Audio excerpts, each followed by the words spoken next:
Well, hello. It is your host, Isaiah. We are back and welcome to the O&B Puckcast episode number 289, brought to you by FlyersNittyGritty.com, Summit Adjusters, Jim South Street, and of course, we are featured on HockeyHotStove.com. Go over to HockeyHotStove.com, check us out, go to the homepage, scroll down, you will see the insignia for the O&B Puckcast. Click on the link, and it'll take you to all of our YouTube shows. And of course, we're streaming live right now on YouTube.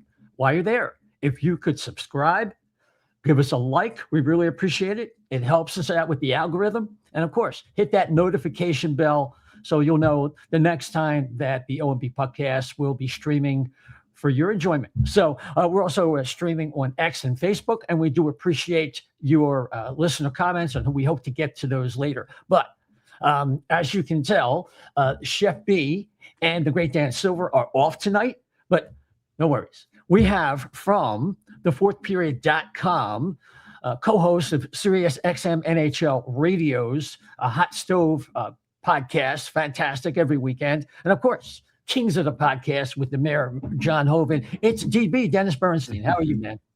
Great, Isaiah. 289 episodes. Wow. That's some staying power right there, bud. Great to be with you again. Yeah, we're in our ninth season. Appreciate always great having you. Hey, listen, you guys in Los Angeles were really busy. Ken Holland got to work, finally gets a big piece that hopefully takes the LA Kings out of that, questionable maybe dark horse cup contender, although not this year, always running into the big powerhouse Edmonton Oilers.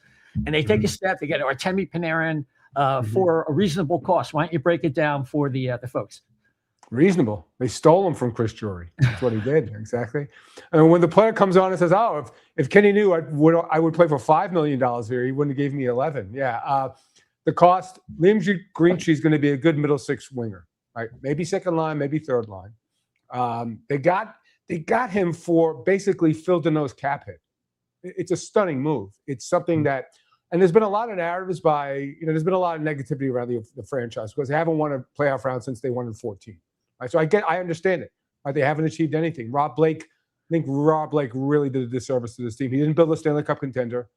The talent pool with respect to prospects is shallow, but they got a game changer now.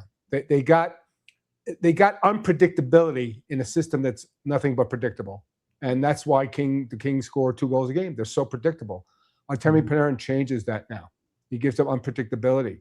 He certainly will help the power play, but I think more so, he's a facilitator at 5-on-5, and that's what they've looked for. That's what they've needed. I didn't think – although when you go to fourthperiod.com and you look at our trade watch, who's the first team that was listed for Panarin? The Kings. They really needed this move because they needed to dismiss a lot of narratives like nobody wants to play there and Gavrikov badmouthed the team and that's why he left. All that nonsense just evaporated in the course of – and it's funny, during the day, all the negative narratives got worse. They fell to the wayside. First they got Panarin. It must have been a really big package. They traded a first round on LaFerriere. No, it was a prospect, maybe not even the best prospect, and some conditional picks. Well, they must have paid $14 million like Seattle wanted. No, it was only $11 million. Well, it must be for 5 years. No, it's only for 2. Right time, right place, right deal, right player. Now, Isaiah, as you mentioned, it doesn't make them a Stanley Cup contender. It makes them more dangerous in the playoffs, assuming they get to the playoffs. Right? It gives Edmonton more to think about if there is a round 5, because the one thing they didn't have, and I'll go specifically with respect to Edmonton, the one thing they didn't have was a counterpunch. So when Connor and Leon would get a goal, they didn't have a counterpunch. Now they have a counterpunch in a guy like Panarin. It depends now they have options. Do they play with Kopitar and Kempe? Or do you try to galvanize Quentin Byfield, who's underperformed this season, by putting a guy who's a facilitator and a passer on his line, so Quentin can be a shooting center and not a facilitator. So it's, again, for what they paid for him, they paid a smaller window. They're not tied into like if they had traded for Naz Kadri, that's 4 or 5 years. Right time, right place, and not for nothing. Even at 34, he's not aged out. He can play 2 more years. He came into the league, at 25? Right, so yeah. It's nothing but positives here, Isaiah. It makes them a more dangerous team, but they are going to have to do work. They're going to have to probably play 6:25 hockey coming out of the break to get to the playoffs, so it's no guarantee. But if they do get there, it enhances their chances. And there is enough cap space that if Ken Holland wants to make another move, I would say in the middle, they could do that by the time they get to March 6th. So how big of a player do you think there'll be to get a center in that maybe second line range, between second and third line? I would imagine that's about as far as they could go with the quality and the salary as a consideration. Yeah, well, they're going to need a 1C next year because, I talked to some executives the last couple of weeks about Quentin Byfield. And I said, they're going to need a 1C. They're going to need a 2C next year. And they go, Dennis, a 1C in this league is a point-a-game player. At minimum, 70 points. Quentin Byfield's not there. He's on track for, 48 points or something like that. They'd need a 1C. Are they going to get a 1C at the deadline here? No. They're not trading for Elias Pettersson. The guy I think is a natural fit who they should overpay for would be Robert Thomas from St. Louis. Yeah. That's not going to happen now. Now, what's the other option in the middle? Ryan O'Reilly. That would be, it's probably going to cost you a second and a third, mid-level prospect. To put him in this lineup with Byfield and Kopitar, that changes the dynamic. That makes them more dangerous with a Panarin. Although I don't think they would play Panarin together. I think that would be the deadline move. I don't think Trocheck wants to come here. People have talked about it. And it's not because he doesn't want to play in Los Angeles. He's an East Coast guy. Doesn't want to move his family who settled in to the West Coast in season. I understand that. Maybe they revisit that at season end or in the offseason if he doesn't get dealt by the Rangers. But I think that would be the one logical move at the center position if they want to do that. But Ken Holland's not going to overpay here. He's not going to trade a first-round unprotected pick for Ryan O'Reilly, even 1 year left on his contract. So I think that would be the natural fit. There's some others that might fit for them. But they may go to war like this. And Ken Holland's heavy lifting is certainly going to come in the offseason, Isaiah, to make this team a legitimate Stanley Cup contender. So I would not go overboard. Like I mentioned, I wouldn't give away high-value assets to go get Ryan O'Reilly for a run here. Next season is probably the season they're pointing to because they can change the dynamic next season. And it's different because Kopitar won't be there. Yeah, exactly. There's going to be a gap anyway. So he has to make a big move in the offseason. But I've said this now for the last week. Holland made a trade in 8 months that Rob Blake never made in 8 years. Rob Blake's biggest trade was Dubois, and we know how that wound up. Right now, he salvaged it by getting Darcy Kemper, but Ken Holland's not the fit. Ken Holland is not interested in a rebuild. I know some fans want to talk about rebuild. He's not interested in a rebuild. Right? I think he's 70 years old. He's not looking to rebuild. Right? So that's where they stand right now with respect to where they would stand with respect to a center. They have to go get one. They're not going to overpay at the deadline. The time to overpay would be in the offseason. Has the Dubois experience kind of like poison or muddied the waters for consideration for somebody like Pettersson from Vancouver? No, because he's younger. Right. And I think with respect to Elias Pettersson, I think a key here is you'd have to talk to Adrian Kempe about the player because it's not just about the talent. And he's regressed with respect to his scoring. If you look at the numbers, he's not a 100-point player anymore. Now the team around him stinks. So you could say, okay, well, that's part of the reason he's regressed. Would Kempe vouch for Pettersson? If he would, that's fine. I think with respect to Pettersson for Kings or any team, how does he play in the Olympics? Best on best, where the matchups are going to be difficult every night, right? And you have a better team around him. You don't have, Liam Olgren playing with him or, Connor Garland, as much as I like that player. Right. How he performs, that's the one of the few players that can reclaim some currency with a big Olympic tournament. Now, it doesn't mean they're going to win a gold medal. I want to see how he plays best on best. Maybe that's what he needs. And certainly if he came to Los Angeles with the talent around him, with Panarin there, and they keep Fiala, that they don't have to trade him in the offseason, there is enough talent around him. So I wouldn't say it's out of the question. I think it would be a more costly trade because of the age of Pettersson as opposed to the age of Thomas.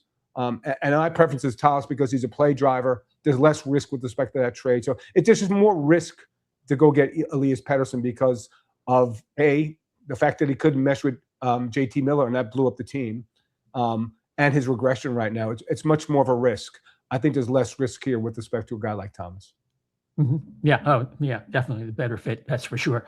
So looking at the March 6th trade deadline, now that trade deadline junior has been called has passed and we're in the Olympic break. Before we get to the Olympics, what are some of the names? I mean, we have the fourthperiod.com and the trade list and, some of those players, but realistically, Has there been enough separation between the haves and the have-nots? Have we crossed that Rubicon? Do you think that there's going to be the sellers and buyers going to be more clearly defined? Yeah, you look at St. Louis, a guy like Braden Shen, right? I think Thomas is an off-season deal if they make one. Mm-hmm. Calgary certainly. Calgary can tip the balance in the playoffs. Naz Kadri, Blake Coleman, right? I mean, that's it. Winnipeg. Yeah, they're not going to make it. So could a guy like Logan Stanley or Luke Shen get there, right?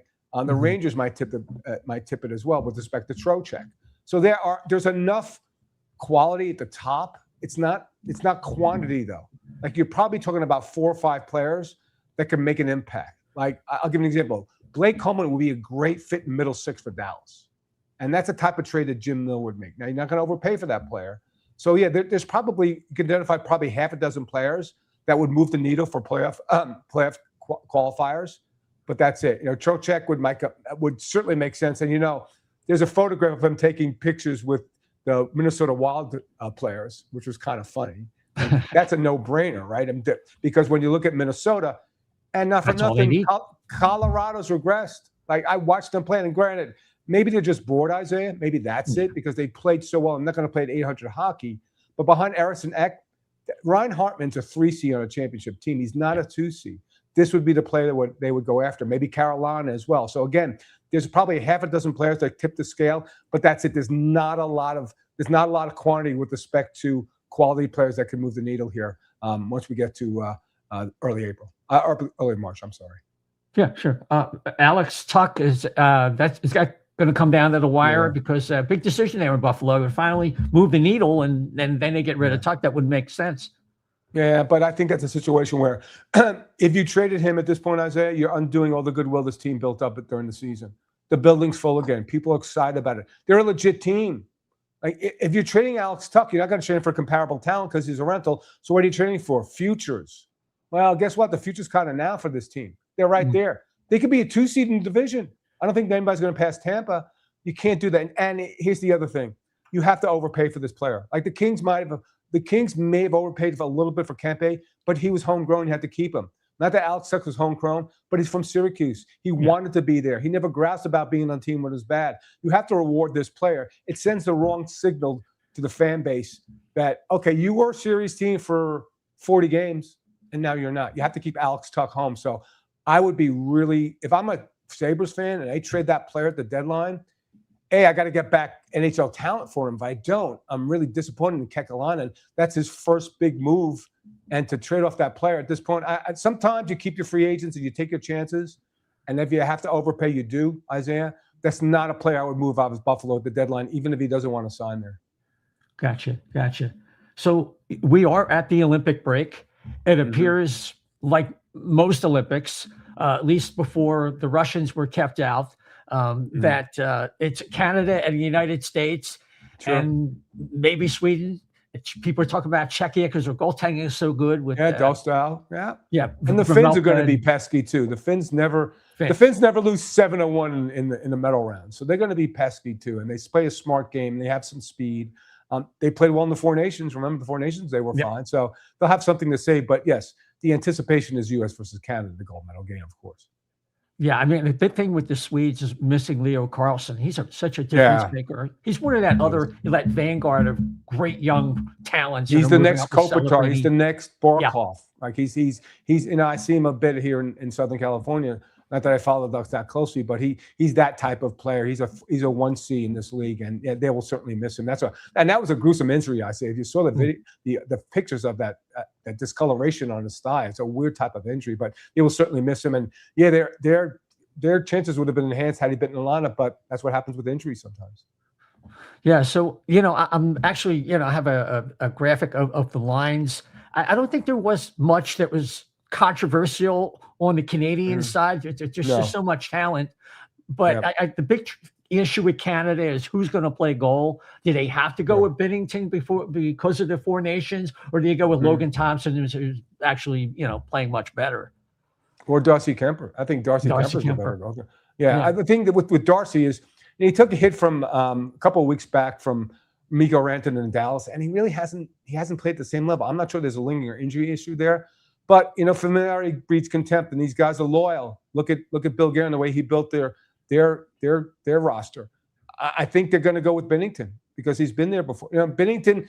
There's one reason why they've won the Four Nations: Jordan Binnington in overtime. That was it, and I think that still carries currency.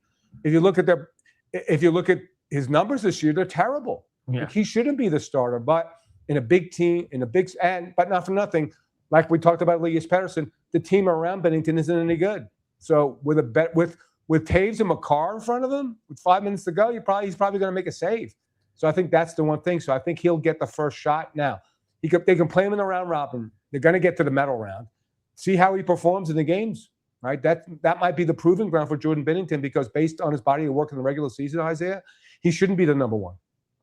No, I mean, his saves, goals saved above expectations, near the bottom of the league with the Ottawa goaltenders. Yep. So that's another criminal happening going on in Ottawa, because that's a pretty good team, very talented. But sure. You look at the United States, there's some controversy. They left guys like Cole Caulfield home. And I forget the other big name, a guy from Dallas, was it? Robertson, but it didn't. Robertson. Yeah. I mean, they weren't the most explosive team, and Jack Hughes wasn't really that impressive in the tournament. But he gets another chance, and their goaltending they're just stacked, and that's the strength of their team, as well as their overall lineup is only second to Canada.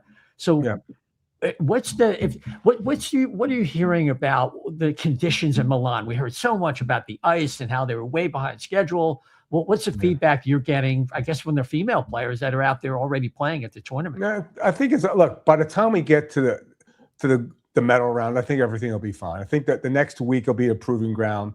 They have all the ice experts out there. And look, here's the thing: the NHL doesn't want these players hurt. Like, if it got really acute, then maybe you cancel a game. So it's not optimal. It's not Edmonton ice, right? But it's the IOC and it's the IIHF. So manage your expectations. Don't think everything's going to be perfect. Like that's the whole problem with the Olympics. And it's not just hockey, Isaiah. It's how the Olympics are run. So but look, the ice is subpar a lot of nights in Los Angeles with the heat and humidity. So it's not like it's ideal everywhere. Like, would you want pristine ice for this tournament? You would. I'm less concerned about it, because if there was already an issue, I don't think Daly and Bettman would let them go over. I really don't. I don't think the Players Association would. So I'm sure they're going to monitor it very, very closely. And you hope that the ice conditions don't cause an injury. I don't think they will at this point, Isaiah. I think we're in the clear with respect to those conditions. You got it. Now, the 4 feet shorter is like the old Boston Garden? I know. Yeah, exactly. It's the same for both teams. I don't care about that. It probably makes for a more exciting game. Now, it probably favors Canada, because Canada wants control, right? They like control when they, last 5 minutes of the game, who's going to come over the boards? Sid Crosby, right? Stone. They're going to get their defensive guys out there. So they want to slow the pace. So the shorter zones, like that probably favors Canada, because if you look at the styles of the teams, it's Canada's wanting control. U.S. wants chaos. They have speed on the wing. They want to cause that chaos. So it's going to be interesting to see how that smaller neutral zone manifests and how it's advantage for U.S. or Canada. I think the way the style of Canada plays, it's probably an advantage for Canada at this point. Yeah, it could be. I mean, the physical style of the United States is going to be a factor, and maybe that small rink in that respect. Maybe, I don't know. We'll see. Sure. But have you gone on record with a favorite who you think is going to come home with gold? Well, I'm rooting for the U.S., and I told all my Canadian friends, enjoy the silver medal. It's a toss-up. Isaiah, it's going to go down to the last 5 minutes of the gold medal game. It's going to be a 3-2, 4-3 game. Whatever team imposes a will and plays the style that I mentioned, I think U.S. wants speed. I think Canada wants control. So you have to see how the game plays out. If it's a 4-3 game with 5 minutes to go, that probably tells you that the U.S. has controlled the tempo, which gives them a better shot. If it's 3-2, 2-1, it's exactly what Canada wants, because, again, they can throw out Crosby and Stone out there with 5 minutes left. They're going to throw out Taves and Makar out there. So, again, I think it's about imposing your will. It's not like any other sport or a fight. It's fights, styles makes fights. So whoever can get control of the tempo, and the U.S. wants to speed it up, I'm sure Canada and Cooper wants to slow it down. So again, watch how the game plays out in the first 40 minutes. That probably decides what happens in the last 20. Gotcha. Who's vying for bronze between like Sweden, Finland, and maybe Czechia with that goaltending? I like the Finns because nobody expects them to do anything. So, and the expectations, in international play, who always disappoints the most? Sweden. So I think they'll disappoint again. They'll probably lose. Now, you talk about U.S. Canada. The real game I want is Sweden and Finland for the bronze. That's going to be a death match too, man. We went over to the media tour in Milan to interview a lot of European players. We interviewed like 25 in one day. And I asked the Swedish and Finnish players about that. I go, is the live really real? Or is it just made up? Is it media driven? He goes, no, we don't like them and they don't like us. So that would be it. So I liked Finland for the bronze because I just think there's lesser pressure on them in international play. There's a lot of pressure on Sweden. They don't respond that well. So I think I'll go U.S., Canada, Finland with respect to the medal. You got it. So we got to turn to Philadelphia Flyers before you roll. Sure. I think before the season, most people put them in the 85 to 90 point range, and it looks like that's where we're tracking. Even though they were at one point second in the Metro and on a pace. Yeah, I hear the chanting points in the building. I watch the games. I get it. Okay, everybody's pissed. Wonderful, right? Well, here's the thing: you got to go get Rick Tocchet needs centers to drive play. That's what he needs. So, and you're probably not going to get a 1 seed this year, but you have to find a two-way center to play for Rick Tocchet. You have to. And I get the thing with Michkov. I get it. That was not a good interview. I get it. But you can't put a straitjacket on the kid. But there has to be some creativity. Now, here's the thing, Isaiah. Here's a big question. I know he's 1 year into his contract, but what are you going to do with Konechny? Are you going to build around him? Because if you don't, you got to trade him. It's as simple as that. What do you use? Now, I wouldn't touch the defense at this point. You got puck movers. You got Drysdale. You got York. Sanheim, maybe you leverage him in the trade, but it better be for a 1 seed. The guy that you would look to move, because you always need right-handed defense, would be Mr. Ryan. That would be the guy that you would move to try to get a functional center. But if they don't improve their center play with this coach, they're going to be stuck at 85 to 90. Now, you got to be patient, though. I'm not trading an unprotected first-round pick for a center, unless it's Robert Thomas, which I don't think they have the package to do that. So they have to be careful with respect to this. They can't go overboard here.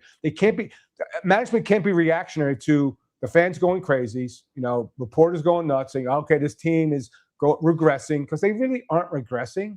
They've kind of stayed in the middle. But this has to be an off-season of action for Danny and Jonesy. It has to be. They have to improve the center plays. Because, Isaiah, you can't win with the centers they have. They need, Christian Dvorak's not your number one center, right? And look, Zegras could be a great number 2 center. I like Noah Cates.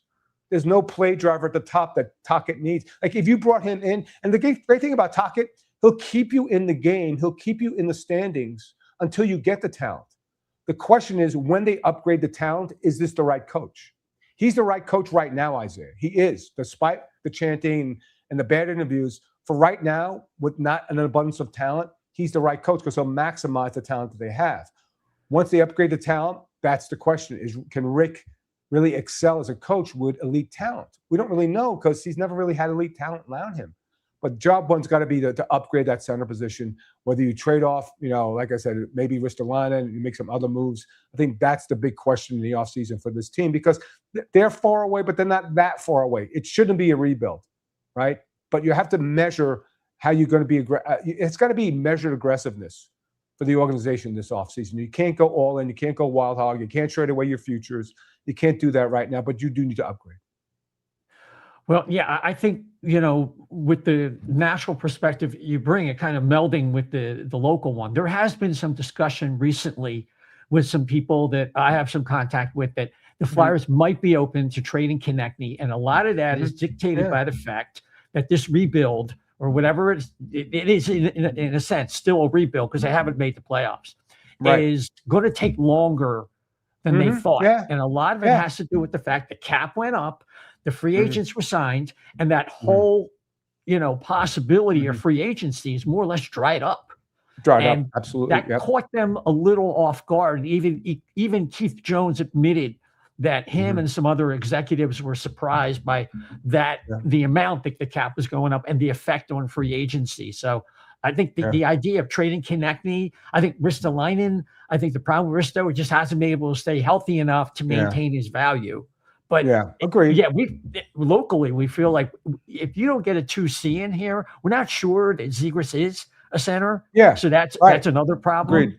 Yep. So, they have to get at least a second line center, a veteran backup with Vladar is doing a very good job. They need a 1B. Absolutely. Yeah. And Dan's been great. Dan's been great. Sam, I don't know. The guys behind him, you need another veteran. But but the center position is the whole key here. And the question is, like, how much do you want to pay for that? Like, do you want to exact pain this offseason to do that? I don't think you do. I think you have to look at, the goaltending position, you got to look at 1 year out, right? Go get a 1B and then decide next summer what you want to do and what an option is. You don't want to be goaltender. You want to go chase a true number one this offseason. But you're right, the center, but they need a two-way center, Isaiah, that fits the style, that will make Tocchet more comfortable with Michkov, right? That's the whole thing, because you need this player. You need him. You absolutely need him. But you also have to placate the coach. And how do you do that? By getting a responsible two-way center in. It lessens the heat around what's going on with Michkov. Gotcha. Yeah, I totally agree with that. That and a power play quarterback, somebody get a shot through. Yeah, sure. And that's the wish list. Backup goalie, the power play quarterback in the center, and that's the shopping list for Danny Brière. DB, I really appreciate your time today. Why don't you tell the folks where they can contact you on social and what you got coming up on your various venues? There's too many to mention here. Isaiah, I always say this: if you can't find me, it's probably your fault, right? I'm pretty conspicuous. So, thefourthbeer.com, I just did a column on Panarin coming here and the options about what they can do at center, certainly highlighting a possible trade for Robert Thomas. Dennis TFP is my handle on X. Hot Stove every Saturday from 11 to 1 Eastern. And yes, even during the Olympics with no NHL hockey, we still do that.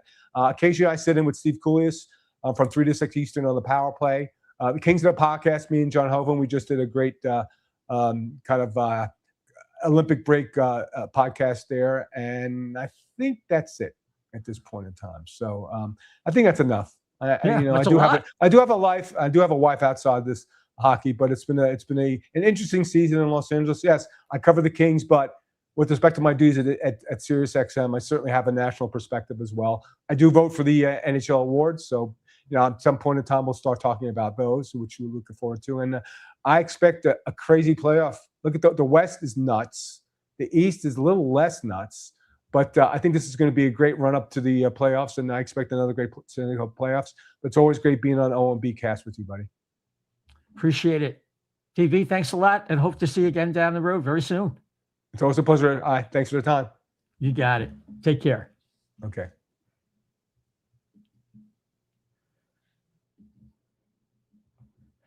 Okay. Before we bring on our next guest, I just wanted to remind the folks that we are brought to you by Summit Adjusters. Do not call your insurance company in Pennsylvania, Delaware, or New Jersey if you have home damage. Call Summit Adjusters at 215-752-0560 because they will get you much more for your claim, acting as a liaison, and you'll be very glad you did. They know what they're doing. They've been doing this for a very long time. Again, call Summit Adjusters at 215-752-0560. Tell them the chef and O&B Puckcast sent you. And Chef is actually weighing in on our comment board. He's live in the dentist chair, and just thought you'd want to know that as we bring on to the stage Anthony DiMarco, fresh off of his appearance on Stick to Hockey with our buddy Jason Martinez. How are you, brother? I heard you hurt your back again.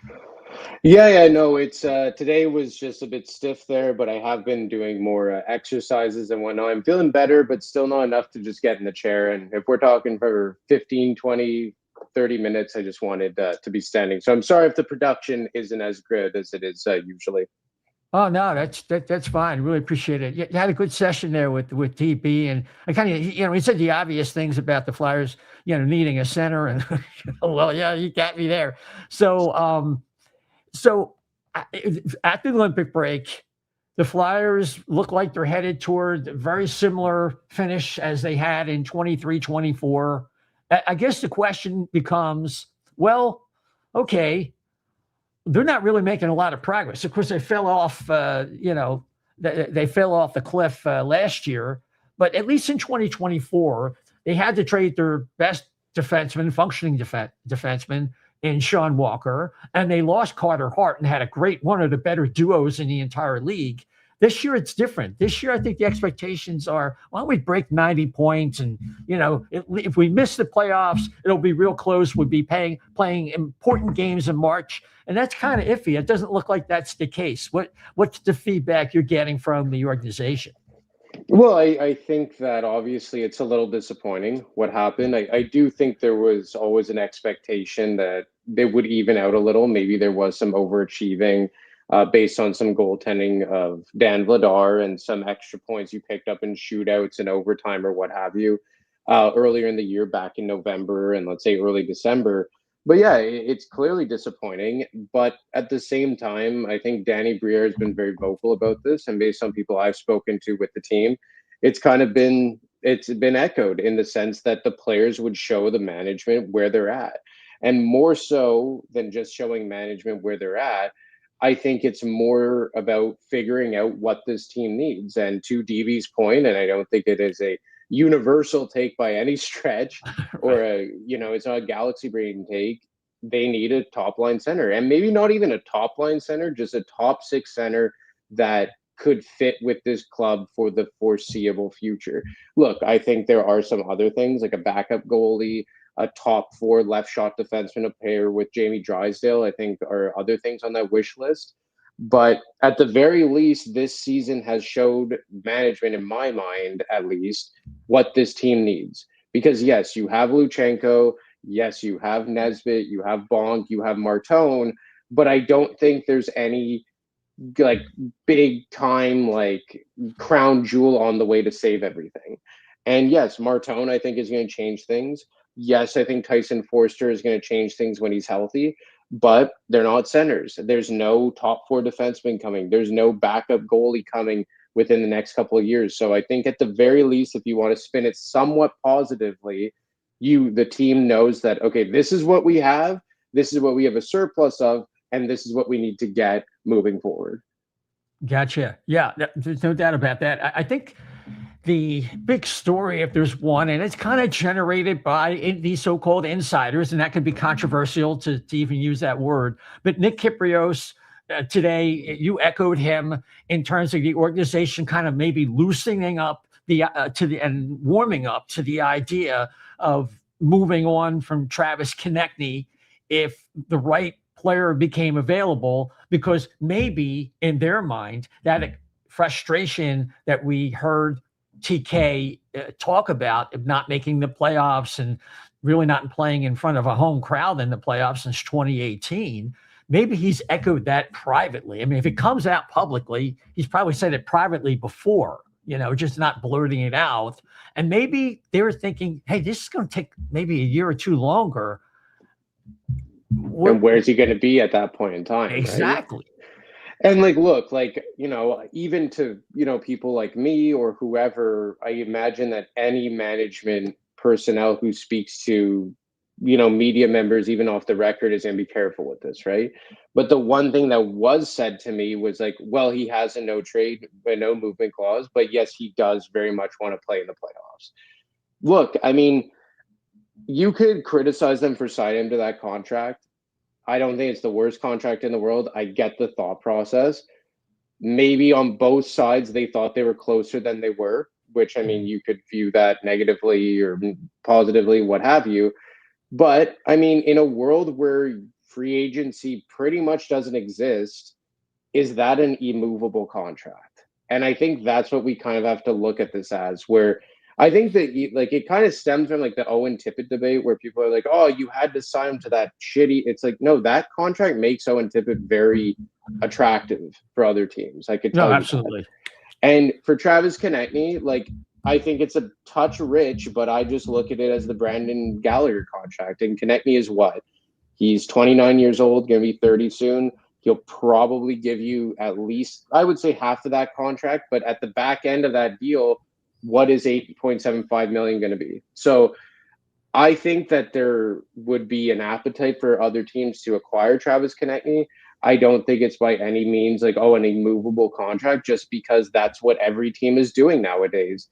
What could you get for him? That would be left to be seen. Like, obviously, I throw out Minnesota all the time, but I think Minnesota is a team that would make sense for him. There's look, he's a right winger. Obviously, centers and, top four, notably right shot defenseman, would make sense. But I think there would be an appetite for Travis Konechny because he still is a very valuable player and a productive player. And you have to wonder, like, imagine if he was put down the lineup a little bit, relieved a bit of some of that responsibility. So, I mean, I don't think it's something that's imminent. I don't think it's something that's closed by any stretch. It's probably something that's very delicate because in some ways maybe he was viewed as the next captain of this team.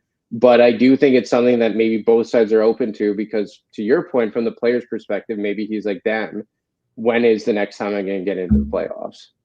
Well, I think also, and we have a commenter, I think it's AOB52, not wearing my glasses. So he mentions that he doesn't think Konechny will ask for a trade.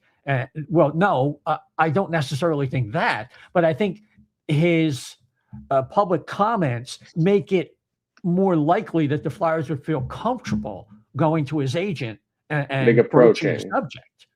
Yeah, no, for sure. And like it was echoed to me, like, hey, if you're saying that in public, he's probably said it behind the scenes. And like, I don't think it would be the most asinine thing or disrespectful thing for Danny Brière or Keith Jones to be like, hey, TK, do you want to play in the playoffs? Because even if they do get in, how far are they away from the playoffs and how far are they away from being a cup contender? That's the thing here. Like, and you could look across the NHL, like, just spitball in here and you would have to make the money work and all that. But like an Edmonton team, like Travis Konechny riding shotgun with McDavid or Draisaitl, like almost like a built-in in-house replacement for Zach Hyman, whose contract is up in a few years. Mm-hmm. Like that's the type of player that, like, man, you put him on in Edmonton, what kind of damage could he do there? And Travis Konechny probably knows that, right? Like, when is the last time Travis Konechny played with a super high-end center? Like, did he even play with Claude Giroux at any point? Sean Couturier maybe, but like Konechny has proven to be like a 30-goal. What would you say as a standalone player, Isaiah? What would you put him at? Like a 65-point guy? I think that's a reasonable expectation. He's 28 now, for what that's worth. I don't know when his birthday is, but he is 28 according unless puck. It's March. So he's going to be 29. You're right. So yeah. So in my opinion, comment. It's quite all right. But like for a guy like Konechny, he's probably saying like, man, like, look at what I've been able to do with very low end talent around me. And even when Sean Couturier was peak Sean Couturier, he was never like an offensive dynamo. So if he's, let's say, a 30-goal, 65-point guy as a standalone guy, maybe he's a point per game guy with a Connor McDavid or a Leon Draisaitl or, like a team, let's say like the Winnipeg Jets, who have a ton of problems getting talent in there to commit their long term. And he'd have to okay that, He would have to okay it for sure. And obviously there's a lot of steps that this would have to take and making the money work. But I'm just saying, like, in general, if you're Travis Konechny, you have to ask yourself these, and this is just me spitballing. I haven't spoken to, like, but it's like based on those comments, like, you're like, man, like Winnipeg sucks, like, for sure. But I don't think Winnipeg's that far off. Like, you have one of the best goalies in the NHL. Their defense is okay. And at the very least, you're playing with Mark Scheifele and Kyle Connor, at that point. So, I mean, look, I'm just spitballing here, but it's one of those things for me, at least, that, like, I think if you're Travis Konechny, you're like, man, like 28 in today's NHL, how many more years left do you have in your prime?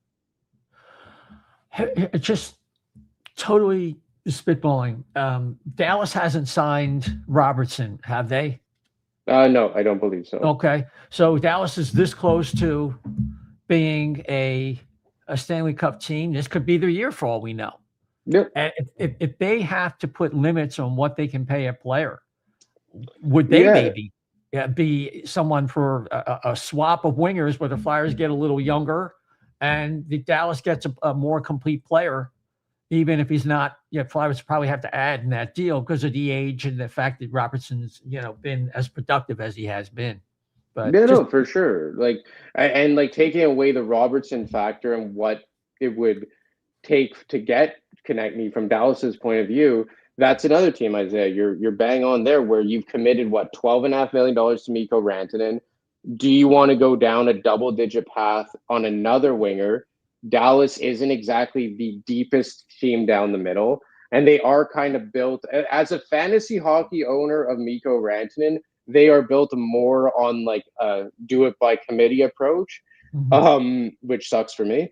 But yeah, of course, if you get like a Travis Konechny, who, yes, he's 2 years older, but you have that cost certainty where you don't have to worry about a big contract, $8.75 million. Like there definitely would be a market for Travis Konechny, 100% in the NHL. And then we could get into like what his value would be and all that, and Jason Robertson. But I think it's more from the standpoint of like, just to let people know that just because the Flyers like sign guys to longer term contracts, it doesn't mean they're bad. And I don't think that they have any bad contracts on the books. So, and in today's NHL, like, yeah, well, what if he was a rental? You could have flipped him. Like in today's NHL, Isaiah, like, I mean, you've been watching for longer than me. Is it more valuable to sign guys to long-term deals and then try and trade them based on how like scarce free agent talent is? I think if a guy is on a shorter term deal, in other words, he has like 3 years left, that's maxed out territory. He's a good player. He wants to get traded, but he's open to going to a couple different places. So if all those conditions are met, right, then you're going to get max value because the guy's tied up. He's a good player and he's still young enough to help a team that really can use his services to advance in the playoffs. So a name is not coming to mind, but I mean, if you have a Nazem Kadri, yeah, exactly. Or in the case way back in the day of Neuendijk with the championship caliber or pedigree, I should say, from Calgary going to Dallas, and that's what they needed. It forced them to give up Jerome McGinley, who hadn't done anything up to that point. But it's exactly what the doctor ordered. Exactly, for both teams. So, like, look, it's one of those things where, like, I've always found the Owen Tippett conversation, like, fascinating to me. And take away, like, the value of him as a player. And I know he's frustrating because you see what he can do, where it's like, man, this guy can take over a game.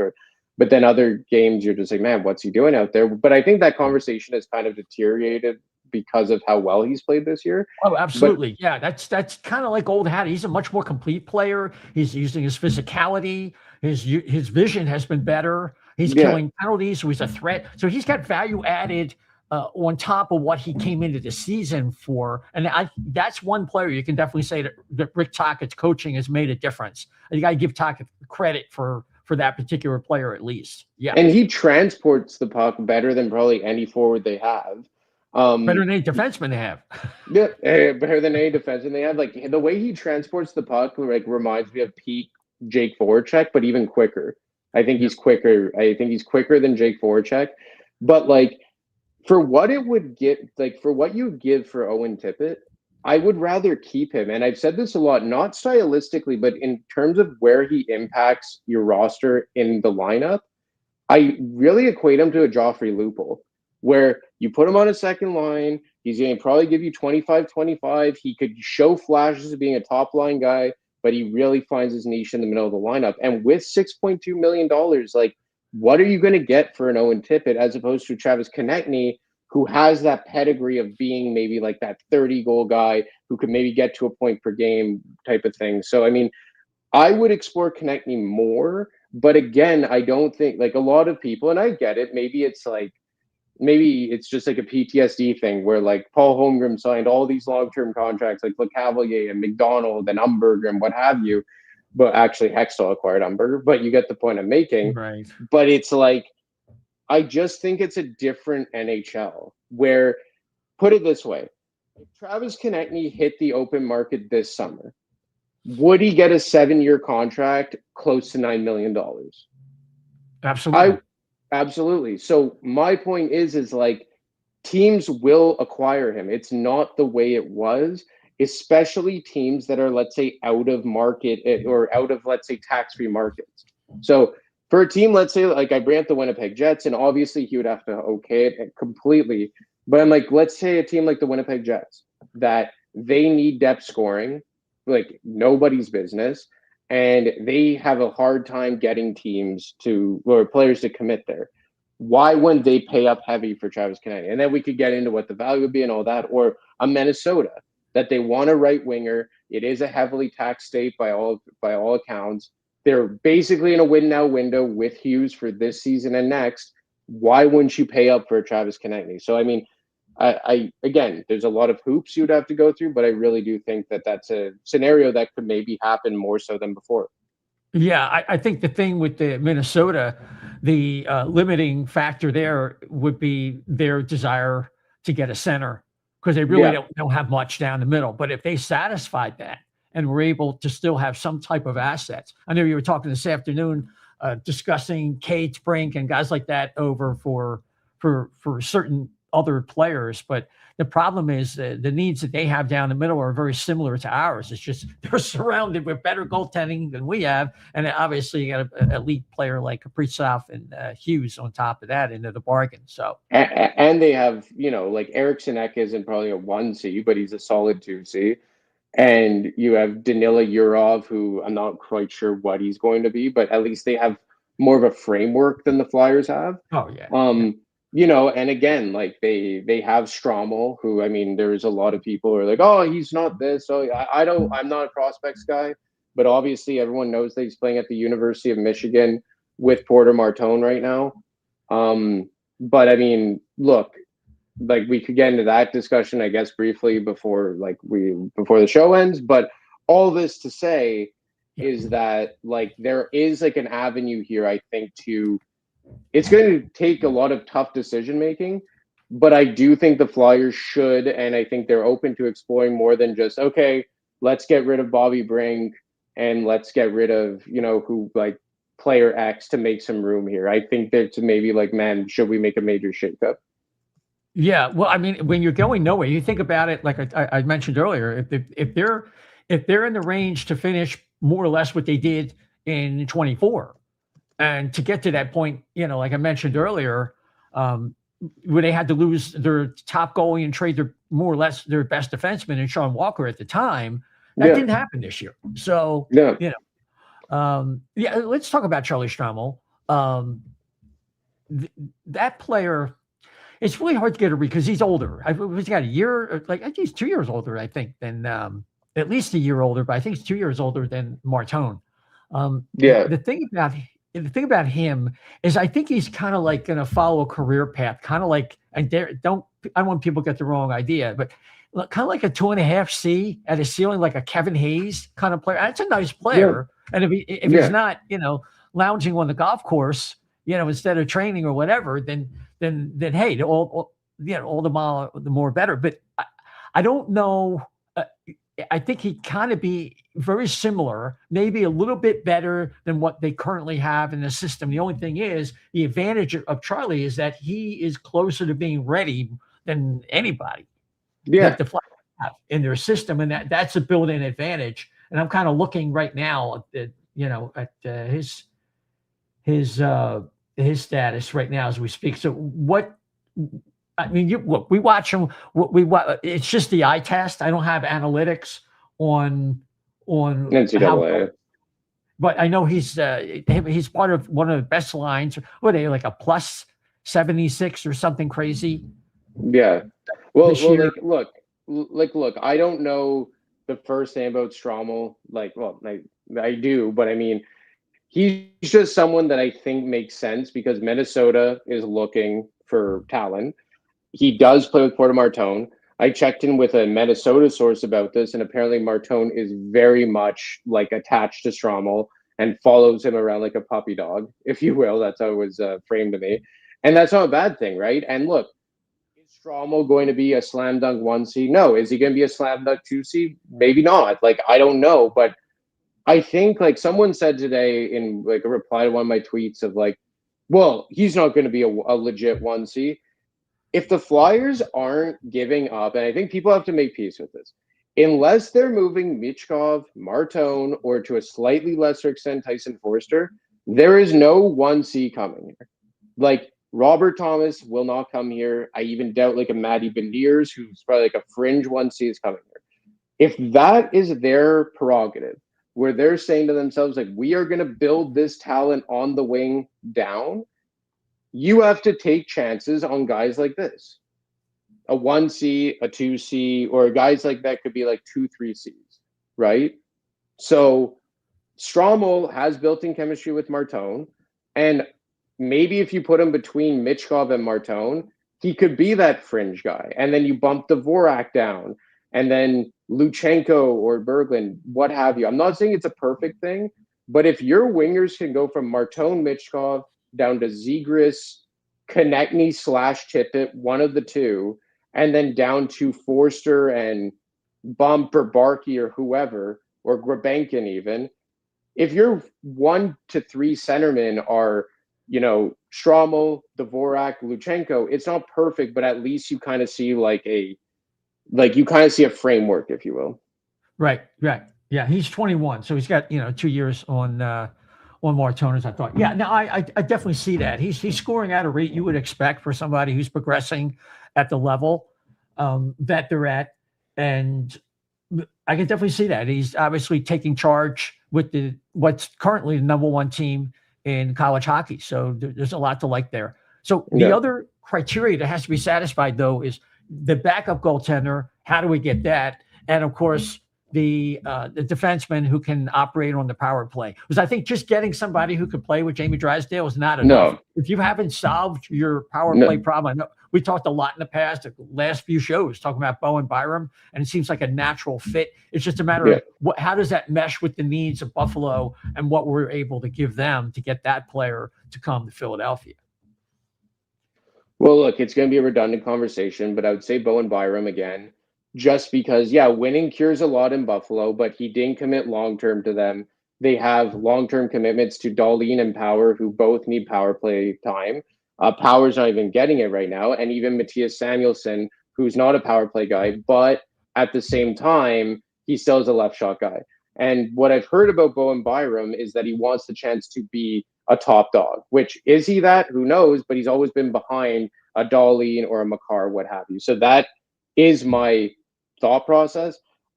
Jay and I had kind of theorized about a bump and a first and Toronto first for him. Maybe they want more of an NHL. I just said that because if they give Alex Tuch $10 million, yes, they have a lot of guys on ELCs, but maybe they want another guy on an ELC to kind of spread it out. If they want more of an NHL ready guy, I would give up Owen Tippett for him. I think that would be, they want size. Tippett's a bigger player than an Alex Bump. So I would go down that road. I think Byram is just someone that fits well. I think from a size perspective, 6'1", not the biggest guy, but not small by any means. Power play, plays with some bite, what have you. From the goaltending point of view, again, it's going to sound redundant to what I've said the past few weeks. Dennis Hildeby. Hildeby is a guy that, for me, just makes a lot of sense. Toronto probably has to move him. They're not going to be able to get out from that Stolarz contract that hasn't even kicked in yet. Joseph Wall, I mean, he's dealt with injuries too, but Hildeby is on a. We went through this last week with the ELCs and his waiver exempt, where he's not waiver exempt next year. I don't know what Toronto would want, right? I don't know if they would want, let's say, a Denver Barkey, or they'd want more than that. So you don't even know what direction Toronto is going right now. Are they going to go into a mini retool? Do they want to be good right here, right now? But Hildeby, for me, makes a lot of sense, because then all of a sudden you could take some pressure off of banking on a Kolosov, or to a much larger extent, Igor Zavragin, where you be like, look, this guy's 24. If one of these guys pans out, fantastic. Throw Yarnison into that mix as well. But if not, we have a 24-year-old to pair with Vladar, who is 29, that you could just take a deep breath, and you have a formidable tandem for the next 3 to 5 years, in my opinion. So again, it's kind of redundant, but I'm not going to change my view because I don't think Byram is long for Buffalo. Maybe that's changed under Kekalainen and the success that they've had. But I just think that if you want to get paid and you're Bowen Byram, you're not going to get the full amount if you're in Buffalo, because why would you commit another large sum of money to a left shot defenseman who needs power play time? They have a ton of money committed to Owen Power, justifiably so, a ton of money committed to Rasmus Dahlin. And in Toronto, they're really in a tough situation because of what's going on with the other two goaltenders. Yep. Definitely. Hey, before we let you go, this guy's insistent that Tippett is greater than Byram. And Tippett, he's Wob 1961. Thanks for tuning in. Tippett provides speed that all of our other wingers don't. Well, that makes him more valuable. But Bowen Byram can run a power play, and we all know what that power play has looked like the last 5 or 6 years. Yeah, and look, again, we all dunked on Ivan Provorov, who was anything but like a true power play quarterback, but he had the shot. Ivan Provorov had a really good shot from back there. And if we could just get someone like that, and again, I really like Owen Tippett. I think he catches way too much flack here. But if you're getting a Bowen Byram for him, I think that's a deal you have to make. I would try more to give up a bump and prospects. But it's also if Kekalainen's well, we're finally good, we're not going to trade this guy for futures. If it takes an Owen Tippett, who, like I said, 6 years, $6.2 million, how old is Owen Tippett? 26, 27 years old? He seems to really just be catching his stride. It's tough, but that's something that I would have to, I would make that decision if I were you, or if it was me. I think the fulcrum on that decision is belief in the health of Tyson Foerster. Because now we've had a couple of different injuries, and if they're not confident with that, then that change the calculation. Owen Tippett is 26. So that's really the mitigating factor for me, whether I let go of Tippett. How confident are they that Tippett doesn't have this problem with the arm? As very similar to what Risto had with his arm. It's a different muscle, it's a different area, but still, yeah. Exactly. So, I mean, look, they are clearly committing to Foerster. It seems to me that they're committing to Foerster, Martone, and Michkov. These are the guys that they're building the team around. If that's the case, how many other wingers can you commit to? I said, I would if you could go into next season in a world where you have Foerster and Tippett on your third line, and you have either Couturier there temporarily, and then you get a Luchenko in there, that's great. That's awesome. And then you have Zegras with Konechny and Martone. That's awesome. But at the same time, if you can't get, Byram for a bump and a first round pick, and let's be honest, if you're Jarmo Kekalainen and your team's finally taking a step, what would you rather?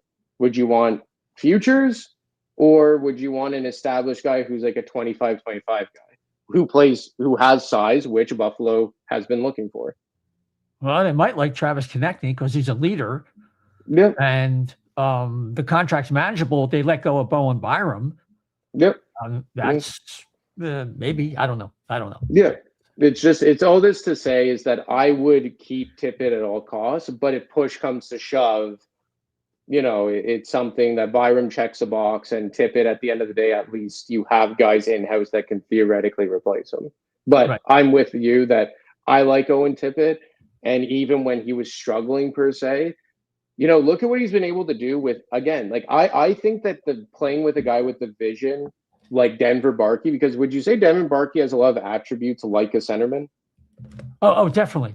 I mean, he can't play a center's game in the NHL, but he's kind of like who's that guy used to be with? He ended up with Carolina. He joined them for their Cup team in 06. God, I can't think of his name, but of course Ryan Whitney. Yeah, Ray Whitney. Ray Whitney. Yeah, Ray Whitney. I think playing with a guy like Barkey has been able to really benefit Owen Tippett. It complements his game well, and they've never really had a player, specifically a centerman, to complement Owen Tippett.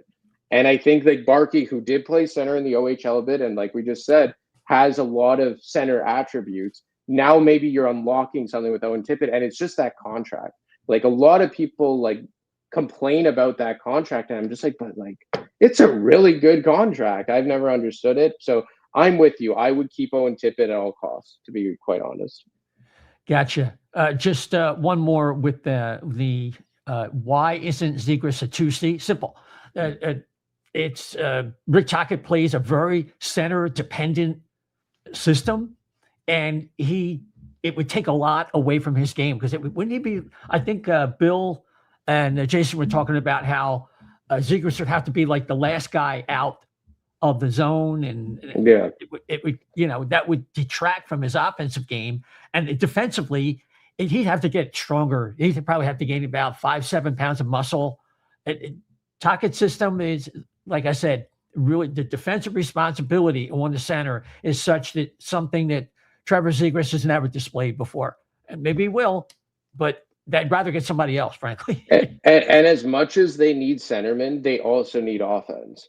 And I think that you've seen Zegras' game really. And look, I'm not saying like they shouldn't have given him more of a look. I completely get that. I think not doing it when Tyson Forster was available was a big flub because of how good Forster is as defensively. Mm-hmm. But look, like if Zegras is a point per game guy on the wing or a 60 point per game or 60 point guy down the middle, and it's really a problem, I mean, like, what are you going to do? Like, it sucks, but like at the end of the day, they do need left wings as well. Like, look, I see it. It's just that at the same time, like you've noticed that the offense has kind of dried up since they shifted Zegras to the middle.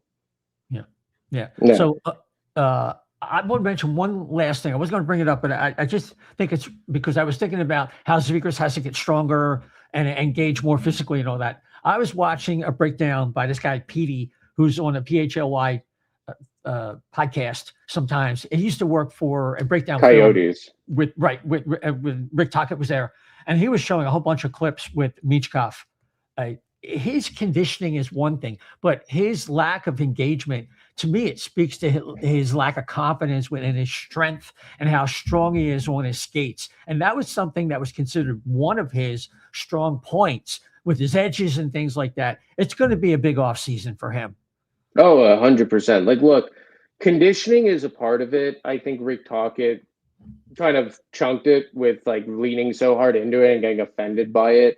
Yes. But look, bad conditioning could lead to a wealth of problems, especially if you're a professional athlete. And it's just like, I've heard a lot of people say like, oh, well, that was back then, but it's like, you can't make that up when you're playing such a condensed schedule. Like, how often do you think you could get in the gym with the travel and the this and that? And then when you can't do things physically that you were able to do in past years, it's going to hurt your confidence. And as soon as you start second guessing yourself, and as soon as you don't have confidence in yourself, it's like tentacles just spread out into all aspects of your game. So it is a massive offseason for Michkov. I'm not worried whatsoever. Tocchet just has to put a cork in it more time. Like, that's it. Just put a cork in it and don't Tocchet hasn't helped the situation. Yeah, he's exacerbated it with the treatment comment. That was dirty laundry in my opinion. It was going too far. It's like he gets offended by it. He did just put a cork in it, play him a bit more, try and help the kid. I get it. You're mad he showed up a bit doughy. Fine, it happened. It's cool. But like it's not the end of the world. He will get back on track. If he shows up like a pig next season, then there's a problem, But it's like Tocchet just has to put a cork in it. By all accounts, even Elliot Friedman talked about in 32 Thoughts. I think he was spoken to like, hey, like keep some stuff in-house. And as well, the next game, he put Michkov in a better position to succeed. And at this point in the season, maybe now that it isn't about winning games and getting in the playoffs, like, hey, like now you have a chance to really mess with some things. But the onus is on Michkov at the end of the day. I don't think Tocchet has helped, like you mentioned, but the genesis of this problem was you're supposed to be the franchise player. You are the franchise player. The entire rebuild is contingent on you becoming Kaprizov light, and you show up in bad conditioning. And look, if Michkov was Michkov from last year, hey, where could this team be? Imagine if he was Michkov from last year. And again, if he was Michkov from last year, like, I don't think Tocchet's intentionally going to hate this guy. You know, like, John Tortorella played, like, even if he would bench him in the middle of a game or scratch him here and there, more times than not, he leaned on Michkov a lot. So, I mean, I think the genesis is Michkov, big summer for him, but at the end, but Tocchet didn't help himself. But at the end of the day, it's all about committing to your trade, and Michkov didn't do that over the summer. Yeah, definitely. All right, Anthony, we are going to wrap it up there. Why don't you tell the folks where they can find your work and on social media? Yeah, so DiMarco 25, daily face-off, usually Tuesdays and Fridays. A bit different right now with the Olympics. I think I'll have an article either Wednesday or later in the week. But yeah, check out Daily Faceoff for Olympic coverage, and I will be taking a special interest in the United States, as I've been kind of knocked down the peg a bit for my home country, Team Canada. So look out for that this week. You got a pick for gold?